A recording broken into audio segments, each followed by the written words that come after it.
Hey, what's up? This is Mark Lopes from Metal Church of Ross the Boss Band. Let us pray. And you're listening to Aftershocks TV. And don't forget to keep it fucking metal. Yeah.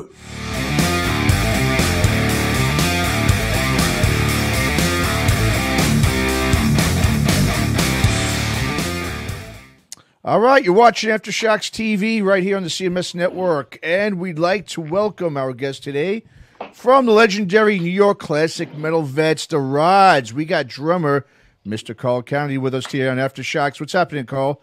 Thanks for coming on, man. Hey. Thanks for having me. I'm here. I'm clean. I've got a little cologne on.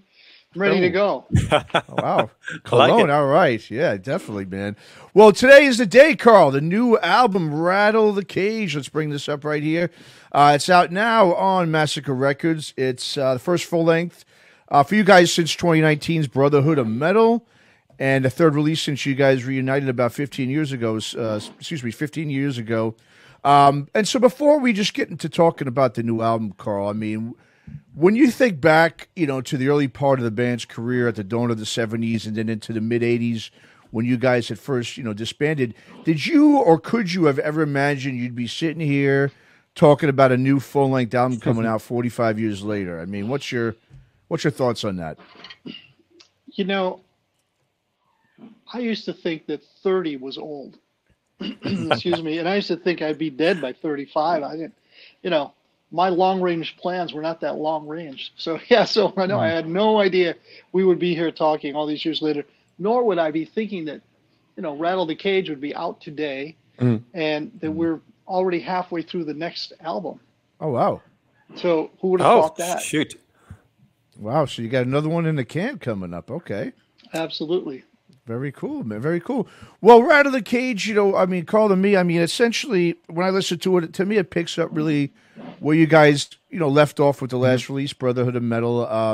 You've obviously got a video that came out last month for Play It Loud that everyone could check out that's out there now. And today was a new Now and Forever is the new single. Yeah. Okay, so the new single out there. Today's a new video release. Mm-hmm. One of my favorites, too. Okay. Very cool. Yeah, I mean, there's some great tunes on here. I love Can't Slow Down, Hell or High Water, too, are great tracks as well. But, I mean, so a lot of these tracks, I did read, I think, that Play It Loud, for example, was a song that David had sort of in his catalog. Are a lot of these tracks that you guys have on this record, are these more fresh, newer ideas and concepts that you've written? Or a lot of these tracks, they are. Okay, so they're not from they're all new. From the past. No, they're all new. When David says in his catalog, it's his I believe what he means is it's been his, that's just been his motto. I remember asking David to write a song, and I'll have to ask him about this, to write a song that has call and response within the song. So you don't have to break it down and people sing. It would be in the song, and that's Play It Loud. But I'll have to ask him about that. Okay. Very cool, man. And you have to forgive my voice. I'm just getting over a nasty flu. Oh, not good. My voice comes and goes, but hopefully I'll be good enough here. The fresh bathing and the cologne will carry me through. A cologne will work magic, man. I love it. Well, I mean, and so Carl, obviously there's been a major change to the band's lineup. Gary no longer is with you guys, and he's obviously, been there since, for a year, obviously since back in 1980 or if not longer. You got Freddie now in tow. So I think this has have to be, especially for you, a big change, being that he's the other half, obviously, of the rhythm section.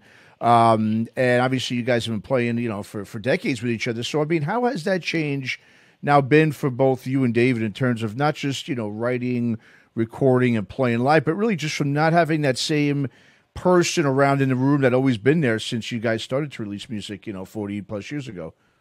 Well, it's totally different. Our tour manager somebody said, well, what's the difference of having Freddie in the band and with the, overall in the band?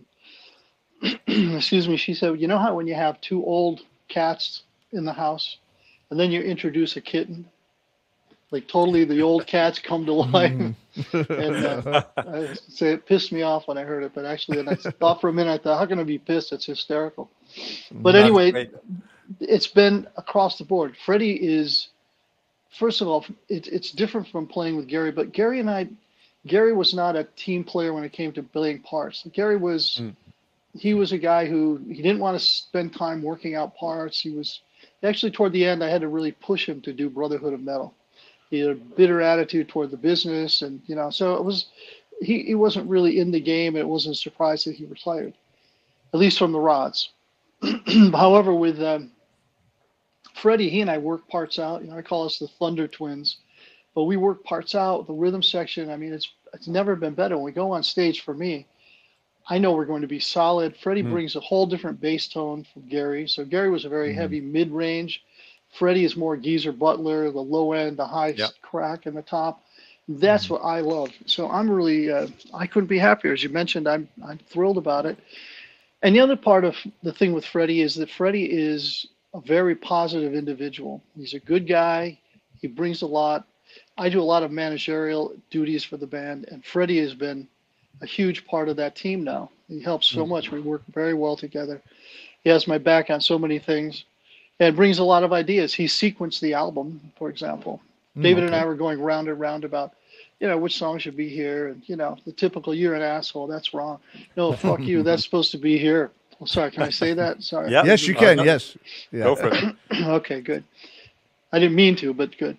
So anyway, we would go back and forth, good naturedly, of course. But, David said, what about letting the new guy, do sequence it? That's a great idea. So Freddie, who already had his own sequence in mind, sequenced the album. We were really happy with it.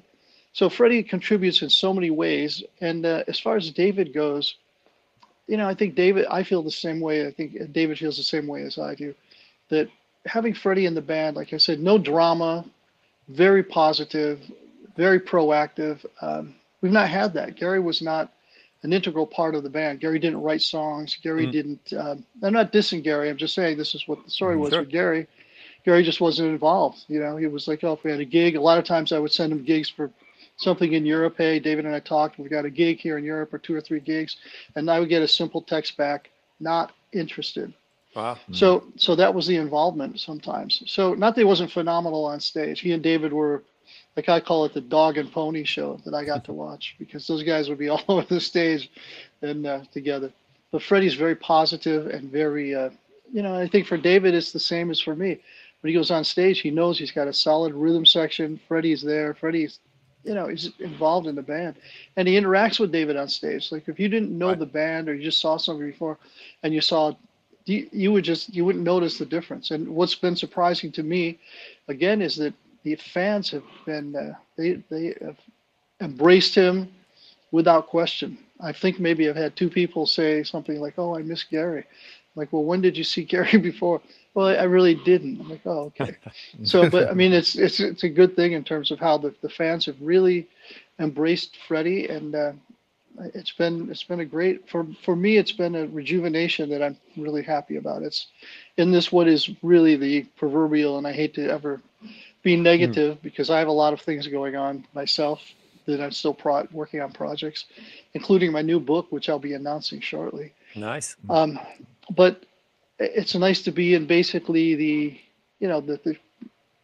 I'll just use a cheesy now literary reference, in the final chapter of the band. It's always fun to be cheesy. I hear other people, I listen to them. I go, oh my God, that's so cheesy. But thank you. You're welcome. I just tossed out some Gouda for everybody. Nice. But it's nice to be this energized and being this prolific. David's been writing like crazy. I actually got out my guitar and bass and just recently and started writing some riffs again, because I've been basically sending lyrics. And so now I'm back to contributing ideas. Freddie contributes ideas, which is something we haven't had. So anyway, it's a great new day for the Rods, and for however long it lasts, I'm thrilled.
Hey, Carl, I woke up this morning and you know, I was listening. Do I want to hear? Wait, do I want to hear this? Oh yeah, no, you do. Oh, yeah, okay. This is good. Yeah, this is not X-rated, believe me. But woke up this morning and the new Saxon track dropped, the new Saxon album dropped, the new Judas Priest song dropped, and the new Rod's album dropped. I said, okay, so this is a good metal day. It's like 7 o'clock in the morning. I am set for the afternoon and set for the day. So walk my dog, listen to music, listen to the latest album. Phenomenal, absolutely love it. And I want to talk about that in a second, but the clarity of the production, and I've read this on a couple of reviews, is so damn good. I just couldn't get over the clarity, like that Hammond feel, the organ, that underlay. But when you write the first track for whatever that first track for the album is, does that become the precursor of the style of the album, or do you just write songs and just bring them together kind of later on in the stage? That's a good question, and you have a couple of points there. First point I'll address is Chris Collier. I've been looking for and wanting the Rods. I always felt that we never really had justice done to our sound. We never, very seldom did we have an album that I thought, wow, when I put this on, I think, well, this captures the energy of the band. You know, this is definitely something that represents us, you know, more of what the band is all about on vinyl and digital recording. Yeah. So I started looking for people, and I started listening to a lot of products, and I started finding engineers, and ultimately Jeff Pilson pointed me to Chris Collier, who mixed the album. He mixed Brotherhood of Metal. He also mixed the 450s album, because I'm part of that band, and he mixed the Canedy album, Warrior. But Chris Collier is well known. He's highly respected. But if there's a secret weapon, it's Chris Collier. He's phenomenal, right. And you know, I'm glad that people are recognizing it. That he kicks ass as an engineer, and he redid the Whitesnake along with Korn, or is it Korn? I can't remember one of the two bands that get mixed up. It was Korn. But I mean, he's a major player. But also he redid the David Coverdale chose him to reissue his catalog. Yeah, he did that recently. Yeah, pristine. It is pristine. Yeah. I mean, it's 48 minutes of intent, like 10 songs. 48 minutes is not a long album. 48 minutes for 10 songs is a long album, but there's a lot of intent on it. There's a lot of passion on it. So that's like, I just think it's a phenomenal album. I urge everybody. I can hear Dio, I can hear MANOWAR, I can hear a little bit of Judas Priest. On the second track, I was just waiting for Rob Halford to just start screaming. I was waiting for it. It's so good. Seriously, I mean, it just sounds like a Priest track. But I got to ask you, just you mentioned Hell or High Water on that, and you know, I jumped on and I can hear Man in the Silver Mountain. So that's already my favorite track on listen one. Obviously, I got to give it a couple of spins. Tell me about that track and that kind of Richie Blackmore-esque feel going on in the background. Hell or High Water was an idea, which is, again, like I said, Freddie brings in ideas and riffs. And so Freddie, I believe, started that. Now, David and I both go back to, obviously, I was the first drummer in MANOWAR. So, you know, and I knew Joey prior to that. So my influences are Ronnie James Dio from when it was the Elves, the Electric Elves, the Elves, Elf, and so on. So, you know, that's my DNA. Obviously, it's David's DNA. So that stuff, you know, doing a basic repurposing, if you will, of some of those ideas, it just comes out. It's the way it is.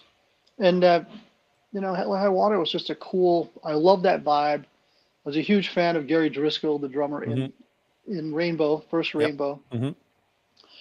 And so, you know, that's just... I've forgotten where I was going with that question. I think it was just the overall kind of vibe, and you can just hear can hear the Dio, you can hear the Blackmore, you can hear the production, the underlying Hammond kind of groove to it. And again, I've listened to the album one time, you know, walking the dogs, fucking around the house, whatever, just taking it in, kind of absorbing it, and that's the first track that really hit me. Second track in with waiting for Rob Halford, but definitely Hell or High Water really struck home with me today. I'm glad I didn't know how long I was out, but I'm glad I answered most of it before I came to it. I got it all. That's it. Well, I mean, Carl, I'm going to go back to what you just individually you just talked about, Chris Collier. You know, like you said, he has been I mean, been working with so many, I mean, not so much new bands, but really what I think he does so well is working with those veteran bands to really make that classic sound modern, you know, and that's just something I think that he's really good at. And obviously you're not a stranger to yourself, obviously in the studio, being a big time producer for, decades yourself. So what is it, I mean, in terms of Chris, really that makes him so, I guess, for veterans, especially for metal veterans who've been around for decades, to want to use him? Is it because he can get that modern sound, which he's obviously done on Rattle the Cage? That's an interesting question. I was listening to a lot of music, as I said, before I blacked out, and and it was a case of, I heard Last in Line, and I thought, wow, the bass sound is killer on this. Yeah. Oh, wait, listen to the vocals, sound amazing on this. Oh, Vinny's drums, everything's so clear. Everything is so powerful. Vivian's guitar sound, killer. Jumps out, and it's an iPhone. I'm thinking, holy shit, who is able to mix something that sounds heavy and loud on an iPhone? That's impossible. So that's when I started to hunt, and that was really how I really went after finding that guy. It turned out to be Chris Collier and Jeff Pilson, put me in touch. I'm sure that's a draw for everybody, and the fact that what you mentioned about taking a classic sound, which is, we're traditional metal, classic metal, but to keep it modern, which is what we're interested in that as much as anybody. We're not looking to go back to the old days and, dumb it down, which I see a lot of bands love that, but, we're looking to push the envelope, at least in terms of sonically being as modern as we can be and as powerful as we can be in a recording. And Chris was that guy, and I'm sure that's the draw for everybody. But yeah, he's been able to take basically the old style traditional metal, and then add a touch that gives it a modernization that really adds that sheen on top of it. And also, it's so powerful. His mixing, he really doesn't, he doesn't make anything wimpy. He makes sure it's powerful. And it's, I'm a big fan. I told him yesterday, I sent him some reviews, and I was saying something to him, and I said, he was saying, oh, thanks. I go, hey, not only do we work together, but I'm a fan. No. That's fantastic. Yeah, he's like I said, he is, whether it's modern bands or veteran bands, he is an amazing guy in the studio. And as I was just saying, you obviously have quite the studio resume yourself as a producer over the decades, working on such classic records, by bands like Anthrax, Overkill. I mean, you got them all behind you right there. I see in your room there. I mean, you could just take a look and see all those records that you've been involved with. And I always. Yeah, look at all that. Exactly. Fistful of Metal. I mean, you go down the line. I always hear also that, Carl, that producing, because you obviously also produce the Roz records, that producing your own records are so much more difficult than when you do it for other bands and artists, because you can either be obviously too critical or the opposite with your own music. So, I mean, just from your experiences over the years, what's your take on that? I mean, is it easier to produce other people's music than your own? And what's the biggest difference between the two, in your opinion? Well, David and I have been producing our own albums for the most part since the beginning. Yeah. So David and I work well together. We don't have any issues. We respect each other's ideas. So that's never an issue. Producing other people, if they're like, I produced last November, I produced a Christmas song for Adam and the Metal Hawks. And if you haven't heard Adam and the Metal Hawks, they are a fantastic young band. And so that was one of the easiest sessions I've ever done. The guys are super talented. And they listened to any direction I had. They executed everything. We did it in a day, 2 days. Recorded and mixed the song in 2 days. And we were out early, second day. So it was really fun to do, and easy. I still love producing. Sometimes when you're producing a band, everybody comes to things in their own time. So you have to sort of, if somebody isn't quite up to snuff, so you kind of direct them in a direction that maybe will help them for a little bit and buy them some time before they're up to record their parts. It's a tricky line you walk. You want to make everybody happy. You want to make it a fun experience. By the same token, you're tasked with getting a product that is commercial, accessible, and something that captures the band, but also delivers a product that people are going to respond to. So that's a little tricky sometimes. And of course, what you were saying, when it came to doing my solo album, as much as a prick as everybody who's worked with me may think I am, I was a bigger prick working with myself. It was horrible. I was the biggest asshole I'd ever worked with. Oh my God. Everything was, oh, what about this? What about that's not wrong. Do that again. Yeah. But what about this? Let's second guess the same idea 25 times. Okay, and then let's just not do it. No, you're right. Let's not do it. You're an asshole. Yes, that's right. You're an asshole too. I had nobody to fight with. I had no one to bounce ideas off. I was just like in hell, spinning around in my little brain.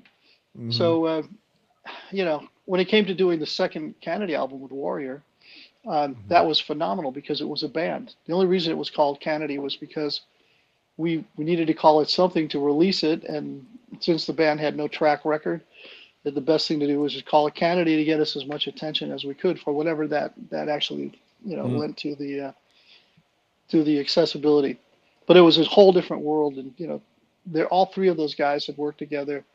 Tony, the bass player, would always come in with ideas that were fantastic, and then we'd flesh them out. And the guitarist Charlie, so great, not just a shredder, but great at orchestrating parts.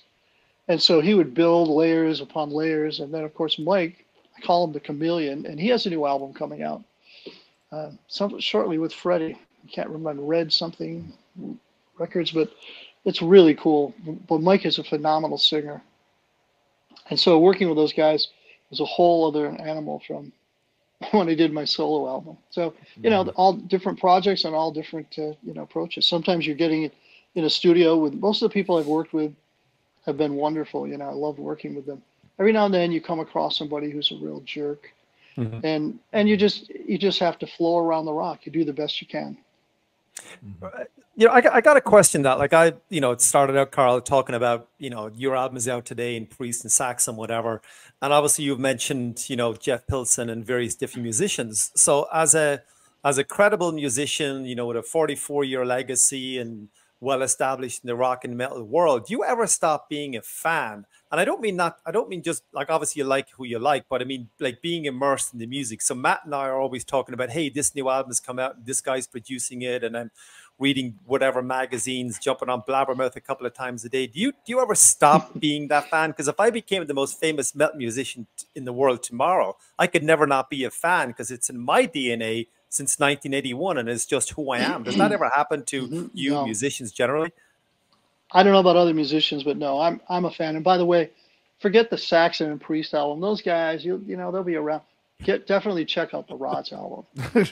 You're not on, so screw them, right? That's right. Screw Biff and Rob. That's right. Every band for themselves. But no, I've been a fan forever, and that's that was such why my influences are what they are. And like studying with Carmine Appice, Tony Williams, I love their music. Then when I studied with them, it was phenomenal. What I was able to learn, but I was a fan, and I'm still a huge fan of both of those drummers.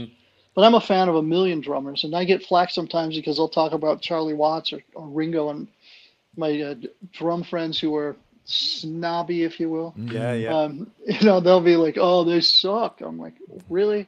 Because I could play a basic Ringo beat after about a day when I got my drums, and 50 years later, I still can't play it like Ringo. So okay, I get it. But no, I'm always reading and checking up what's somebody doing, what's going on. You can't help it. If you love music, you love music. Yeah, that's it. Yeah. If somebody is like, and what Matt and I do here, we just do it for fun. We just love what we do, and we don't make a dime off this. We don't want any money from this. But if somebody's watching this, and on Aftershocks TV, and then they're said, "Oh, the Rods, yeah, I know those guys," or they don't know them, whatever. Where do you send them? Like from a 1980, kickoff with Rock Hard right up to literally today. Where do you send them to kind of catch hold of the band and then get them immersed in your music going back all those years? No, I appreciate you saying that. The best thing to do is, and I'll set it up, a GoFundMe page for me, so you can send money directly to me, and I'll be willing to disperse it to the band, of course, but like most charities, 5% will go to the actual charity. Wow. Wow. No, you can go to therods.com, and the other is the official Rods fan page, You can go there. And also Carl Canedy fan page, or David Roth Feinstein, or Freddie Villano. Any of those pages on Facebook, easy to reach us, as well as the rods.com. Sure. And even from a musical perspective, where do you send them, say, where do they dip into your career to really get hold of who you are? Obviously, the new album is out today. I want everybody to check that out. But if somebody wanted to jump into your discography, what period do you send them? Or are they individual periods, like the start, the middle, the end? What is it? Where do they go? Well, when we first started this, I kind of liked you. But now you're delving into this, so now I have to look at my career in decades. So thank you, making me feel really old. I think that's been the dichotomy of my whole career, which I didn't understand it until I put out Headbanger, and then doing interviews, reviewers would say, "I only knew you as a producer." Sure. And others would say, "Well, I only knew you as the drummer for the Rods," and so it was really hard. So eventually, it melded. We were able to meld that to some degree. But even for me, there are projects that I barely remember doing that I have, and it's hard to, like, where do you go find them is a really good question.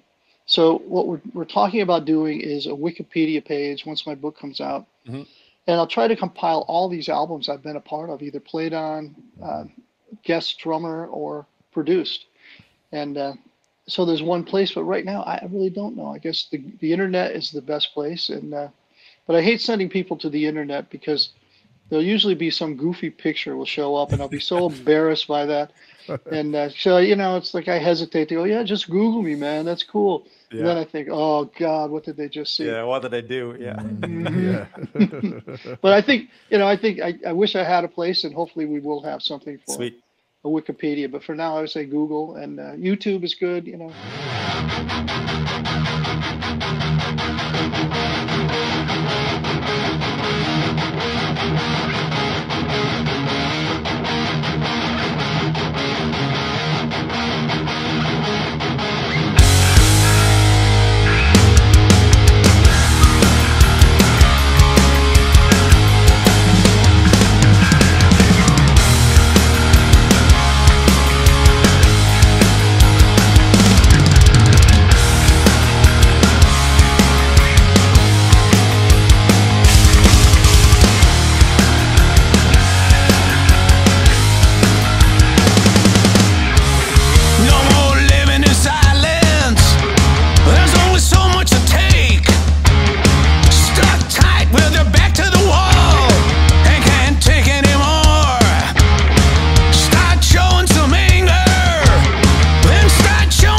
I just All right. appreciate you even trying to find any info.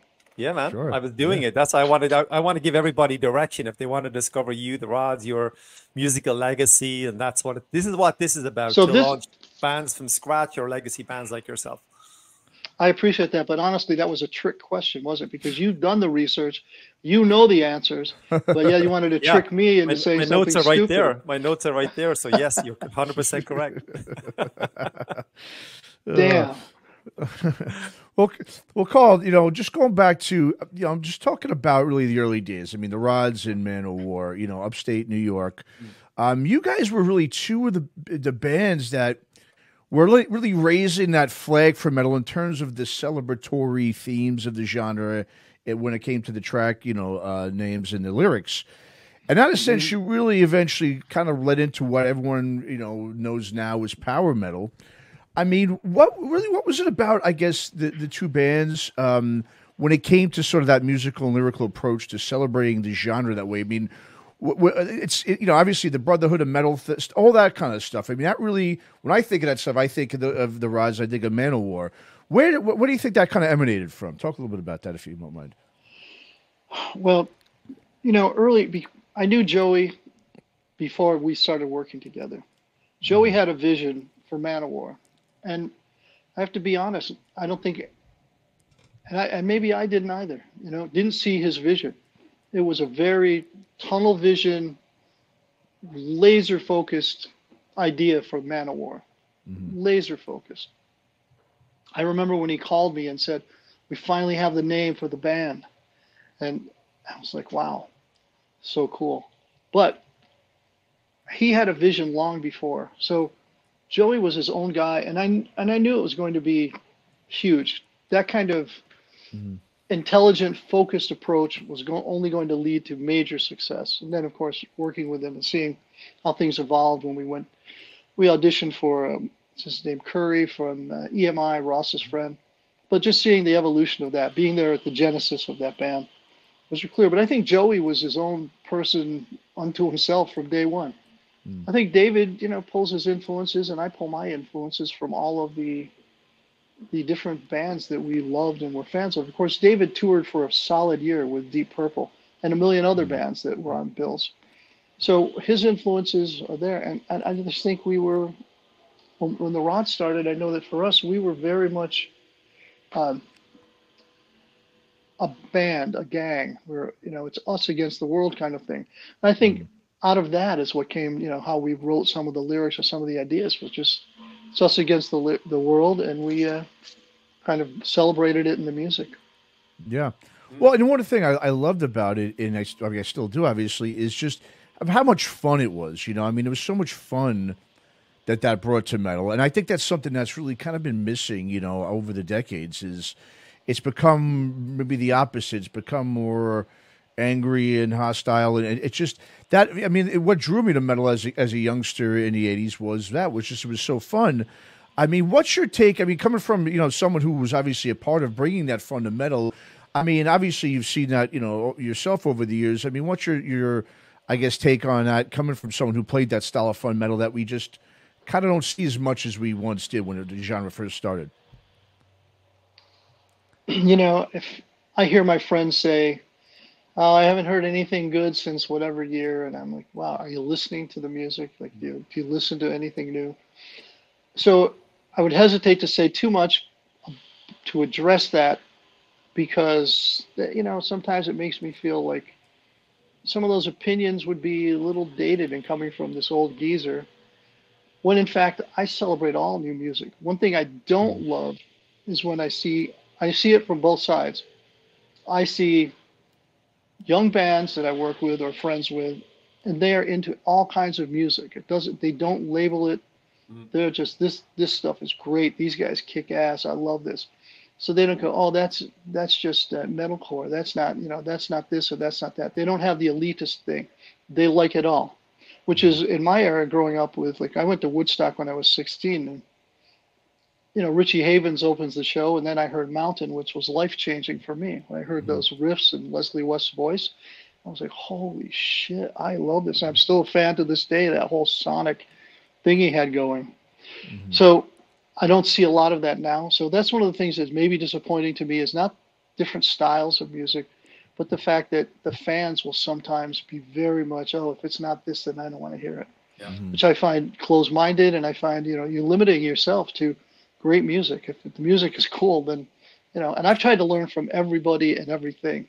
And that's been my attitude is I don't care what it is as long as it's good. And if it's good and somebody's doing something that maybe I don't understand it, I try to get in the kind of the mindset of what's going on, how is this happening, and what are they doing, and I try to learn that and embrace it. And we've had this in the rods forever, which is that we have the rod saying that if it's more than 3 chords or takes longer than 5 minutes to learn, it's not a good rod song. Some of the rod's laws we have, which is comical, but to some degree it's true. But the other thing is that we have a rule that if somebody brings in an idea, you listen to that idea before you insert your ideas when you're writing a song. And the other is you must be able to execute that idea before you can insert anything or suggest anything. So if you can't play that idea and execute it well, then you really have nothing to say about it.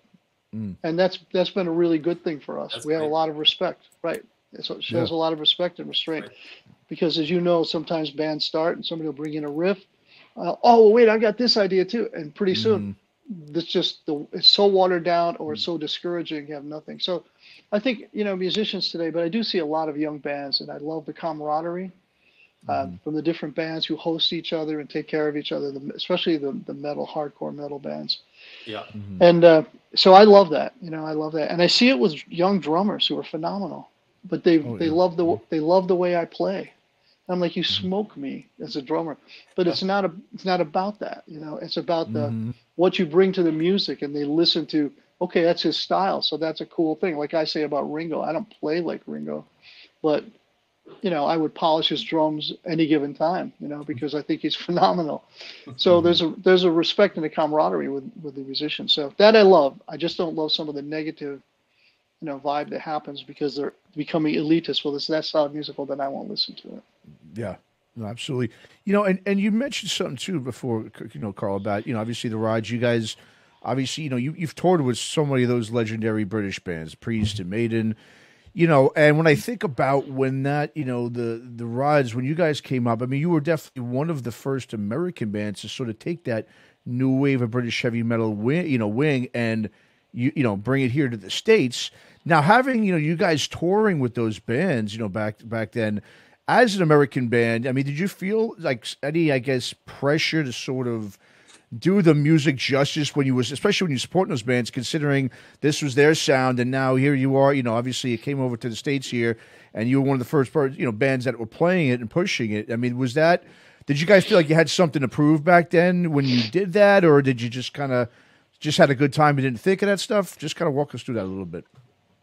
It was an honor to play with some of those bands. My hope for every show was that these guys aren't so depressed from hearing how great we are that they don't even want to come out on stage. So I was always concerned for their mental health because we were on the same bill.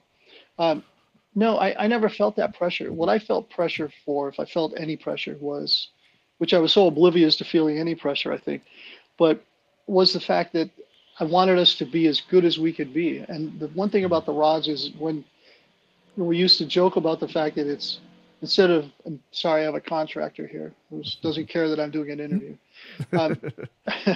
Instead of normal bands counted off, 1, 2, 3. For the Rods, the thing was on your mark, get set, go, and meet you at the end of the song.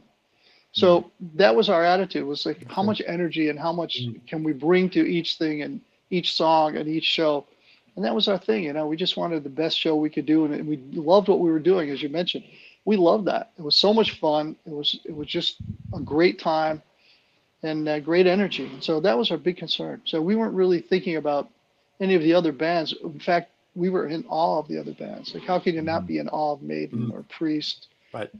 They're just, those bands were just phenomenal. Ozzy, all those bands we got to tour with, we were just, wow. Let's finish and quick shower and get back out there to watch these guys. Yeah. Yeah, absolutely. Yeah. So I know you guys got some dates obviously lined up, Carl, in Australia, the Rods. Anything else that you got planned? Fill us in on what's what the plan is to promote Rattle the Cage. We have dates in the works, but nothing I can announce yet other than the Australia dates. Okay. But there will be some dates and hopefully some European dates, but we have to see. Everything has gotten very expensive, so it's very tricky now. Right. Different day. Yeah. But we definitely want to come back to Europe, and there's been discussion with some festivals, so we'll see.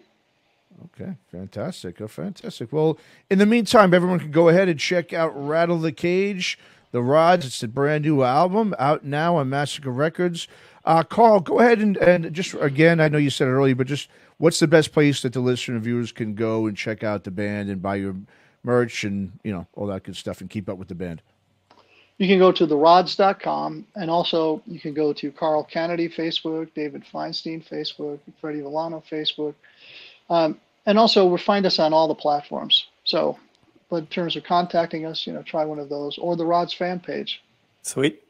Fantastic. All right. Once again, the Rods, Rattle the Cage, out now. And hey, Carl, thanks so much for taking the time to chat with us, man. Great new record, and good luck on the road and with the record. And hope everything goes well with it, man. Everyone, Appreciate go it. ahead and check it out. Yeah. Thank you guys so much. Appreciate it. You got it. All right.